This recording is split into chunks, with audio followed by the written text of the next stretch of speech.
ایک دفعہ ایک چلاک اور دھوکے باز شخص نے کہیں سے ایک گدھا چوری کیا اور اسے فروخت کرنے کے لیے قریبی بازار لے گیا۔ بازار جانے سے پہلے اس نے گدھے کے منہ میں سونے کے سکے ٹھونس کر کپڑے سے اچھی طرح بند کر دیا۔ بازار کی پرہجوم جگہ پر کھڑے ہو کر اس نے گدھے کے منہ سے کپڑا ہٹا دیا۔ جیسے ہی کپڑا ہٹایا، گدھے کے منہ سے سونے کے سکے زمین پر گرنے لگے۔ جب لوگوں نے یہ دیکھا تو بہت حیران ہوئے اور گدھے کی طرف متوجہ ہونے لگے۔ لوگ حیران ہو کر پوچھنے لگے کہ گدھے کے منہ سے سونے کے سکے، یہ کیا ماجرا ہے؟ دھوکے باز کہنے لگا، بھائیو یہ ایک عجیب و غریب گدھا ہے اور میں اس سے بہت تنگ ہوں۔ میں جب بھی پریشان یا اداس ہوتا ہوں تو دن میں ایک بار اس کے منہ سے سونے کے سکے نکلتے ہیں۔ اب تو میرے گھر میں سونے کے سکے رکھنے کی جگہ بھی نہیں ہے، اس لیے میں چاہتا ہوں کہ اسے کوئی ضرورت مند اور جانور سے پیار کرنے والا تاجر خرید لے۔ لوگوں نے سونے کے سکے گرتے ہوئے اپنی آنکھوں سے دیکھ لیے تھے اور باقی کا قصہ سن کر ہر کسی کی یہی خواہش تھی کہ یہ گدھا جتنے میں بھی مل جائے سستا ہے۔ لوگ ایک دوسرے سے بڑھ چڑھ کر بولیاں لگانے لگے۔ آخر کار ایک بڑے تاجر نے بہت زیادہ پیسے دے کر یہ گدھا خرید لیا۔ فروخت کرنے والے نے رقم اور زمین پر گرے ہوئے سکے سمیٹے اور گھر چلا گیا۔ جس تاجر نے گدھا خریدا تھا وہ فخر سے گردن اکڑائے ہوئے چل رہا تھا اور اہل علاقہ کے لوگ پیچھے پیچھے چلتے ہوئے اس کے گھر کی طرف پہنچ گئے۔ سارے لوگ مل کر اداس اور پریشان شکلیں بنا کر گدھے کے ارد گرد بیٹھ گئے۔ لوگ گھنٹوں بیٹھ کر انتظار کرتے رہے اور بالآخر وہ سچ مچ پریشان ہو گئے۔ اس دوران گدھا جو کب سے بھوکا تھا اس نے خوب چارہ کھایا مگر ایک بھی سونے کا سکہ نہیں گرایا۔ آخر وہاں سے کسی سمجھدار شخص کا گزر ہوا۔ اس نے بتایا کہ تمہارے ساتھ دھوکہ ہو چکا ہے، اس سے پہلے کہ فروخت کرنے والا بھاگ جائے فوراً اس دھوکے باز کو پکڑو۔ وہ تاجر اور اہل علاقہ کے لوگ اکٹھے ہو کر دھوکے باز کے گھر کے باہر پہنچے اور دروازہ کھٹکھٹا کر اس شخص کے بارے میں پوچھا۔ دروازہ کھلتے ہی دھوکے باز کی بیوی نے کہا، وہ تو کہیں کام سے دوسرے گاؤں گئے ہوئے ہیں، آپ باہر انتظار کریں، میں اپنا پالتو کتا بھیجتی ہوں، یہ جا کر انہیں آپ کے متعلق بتائے گا اور انہیں ہر صورت ساتھ بھی لے کر آئے گا۔ لوگ دلچسپی سے دیکھنے اور سوچنے لگے کہ یہ کیسا ہو سکتا ہے کہ کتا اپنے مالک کو گھر لے آئے۔ دراصل اس چلاک شخص نے جب دیکھا کہ تمام لوگ اس کے گھر کے باہر جمع ہیں تو اس نے اپنی بیوی کو کتے والی پٹی بڑھائی، گھر میں پہلے سے بندھے ہوئے کتے کو آزاد کیا اور خود گھر کی پچھلی سمت سے چپکے سے نکل گیا۔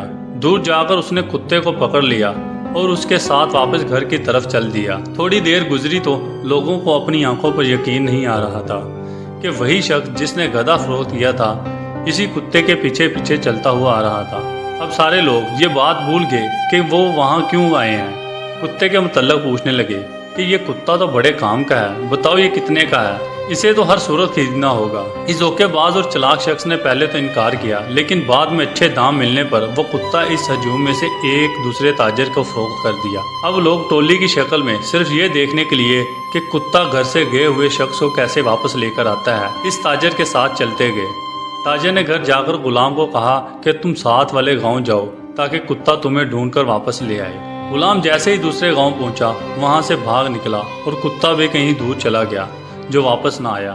جب غلام اور کتا دونوں واپس نہ آئے تو لوگوں کو پتہ چل گیا کہ یہ ایک بار پھر ہمارے ساتھ دھوکہ ہو گیا ہے۔ وہ دوبارہ اکٹھے ہو کر جب اسی دھوکے باز کے گھر گئے تو وہ ایک بار پھر گھر کے پچھلے خفیہ دروازے سے بھاگ نکلا اور اس کی بیوی کہنے لگی، وہ ساتھ والے گاؤں کسی کام سے گئے ہوئے ہیں۔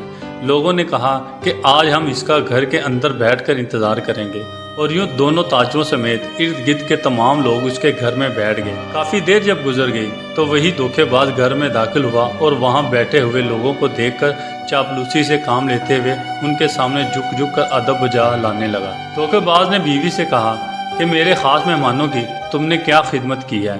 ان مہمانوں کو کچھ کھانے پینے کو دیا یا بھوکا ہی بٹھایا ہوا ہے؟ وہ لوگ دل ہی دل میں شرمندہ ہونے لگے کہ ہم جسے دھوکے باز سمجھ رہے ہیں وہ تو بڑا سخی اور مہمان نواز بندہ ہے۔ اس کی بیوی نے انکار میں سر ہلاتے ہوئے کہا کہ ان فضول اور فاتو لوگوں کو کون اپنا مہمان بناتا ہے، میں نے تو انہیں پانی تک نہیں پوچھا۔ یہ سن کر وہ شخص غصے میں پاگل ہو گیا اور جیب سے ایک خنجر نکال کر بیوی کے پیٹ میں کھونپ دیا۔ فوراً لہو بہہ نکلا اور اس کی بیوی لہرا کر نیچے فرش پر گر پڑی۔ وہاں بیٹھے ہوئے لوگ اسے برا بھلا کہنے لگے، ہمارے پیسے کو تو رہنے دو لیکن ہمارے لیے اپنی بیوی کو قتل کرنا کہاں کی دانش مندی ہے۔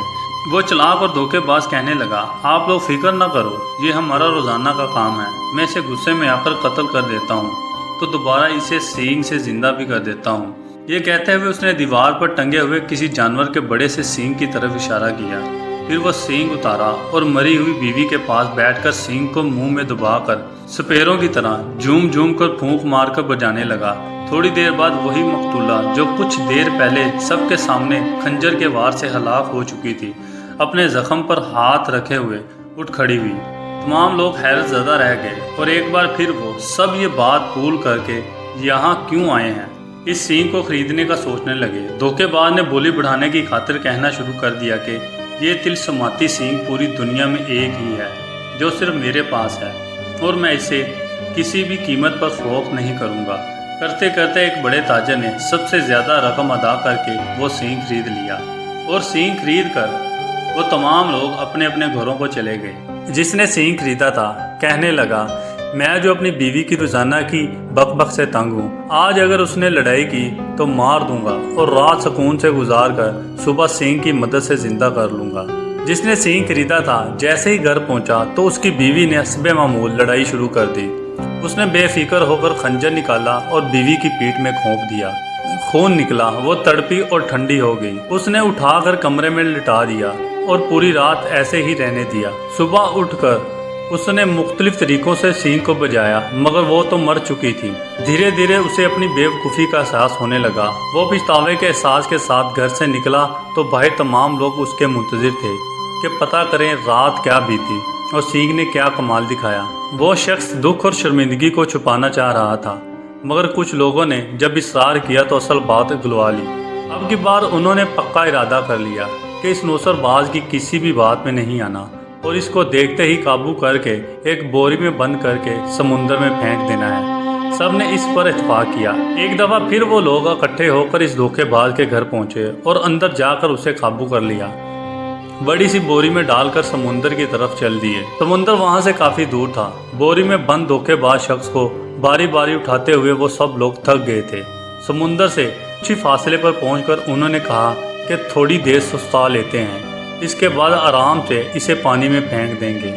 وہ لوگ تھکے ہوئے تھے اس لیے جیسے ہی آرام کرنے کے لیے رکے تو انہیں نیند نے گھیر لیا۔ وہ بے فکر ہو کر سو گئے۔